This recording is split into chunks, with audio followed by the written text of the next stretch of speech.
Good morning, everyone. What I'd like to do is make a short video that explains my overwintering method that I used this year.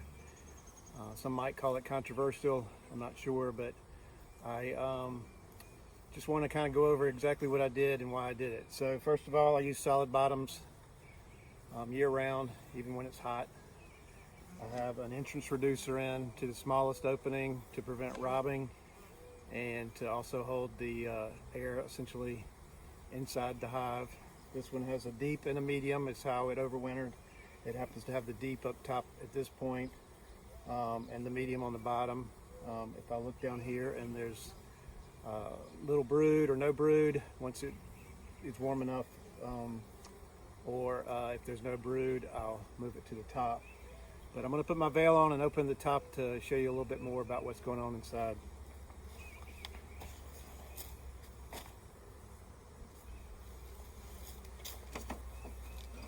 So on top, I have something that I made. I made it last year, but with kind of opposite intentions.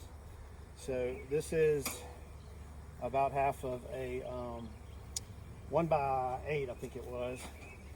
And the original box was twice as tall, and it allowed for a layer of insulation. And then it had 2 vent holes in the front and 2 vent holes in the back. And then I used an outer cover on top of that, with the idea that air could flow up through the colony through the wintertime to relieve excess moisture, which is essentially what a lot of people are worried about when overwintering their bees. In reading some information from a beekeeper in Canada and a few others, came to believe that maybe it's better for the bees if we don't let all of that heated air out of the top of the hive that is around and near the bees, and that moisture. What if we don't let it out? What if we prevent it from coming out and we capture it? So what I have is a piece of foam insulation board in the box. This one just happens to have one, and it's got the hole left over from last year, but because I don't have any way for the air to vent out, it's not escaping. And often, most of the boxes I will have 2 pieces, and I'll overlap them in such a way that the hole is covered. And you can see the bees have propolised it quite a bit.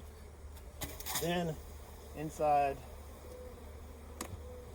here, you'll notice that, let me give the bees a little smoke. You'll notice a distinct pattern in the little bit of mold that has developed in the box. So we have essentially white wood all around the center, right where the bee cluster was all winter time. I'm trying to make sure you can see that.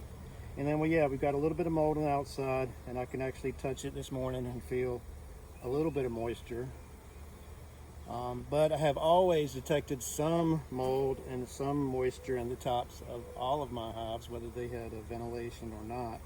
And particularly when I was using a burlap and wood chip mixture over top of the bees, it would get absolutely filled with moisture and filled with mold, and it always concerned me.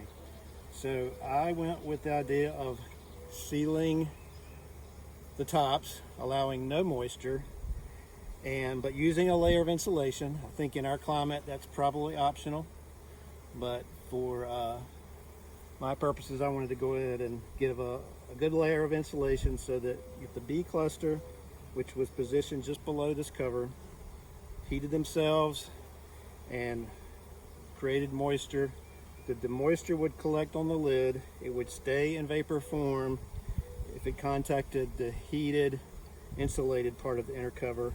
And then as the moisture-rich air went to the outside edges where it wasn't heated or as heated, it may or may not condense. But then my thought logic and what I had read from others was, if it does condense with an insulated cover and non-insulated sides, it's going to condense on the sides and perhaps run down. And since I have solid bottom boards, tilt the hive forward. And if it's that much moisture that it actually cools to a liquid form, then it can run out the front.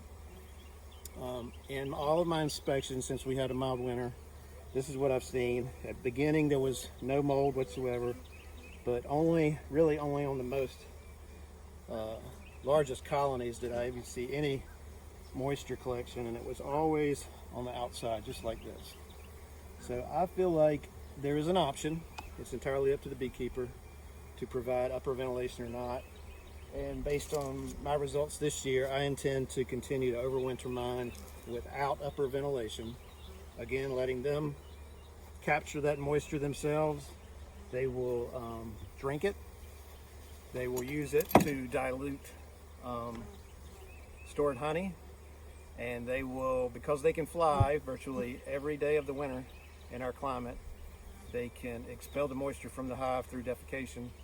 And I believe that they'll overwinter fine without upper ventilation. I had 20 colonies this year. I saw no wet bees, no wet clusters. I had none die from moisture collection. The only ones that I had die were from mite problems early on in the winter, back in November. So that is my overwintering strategy, and take it for what it's worth on yours, but understand that it worked for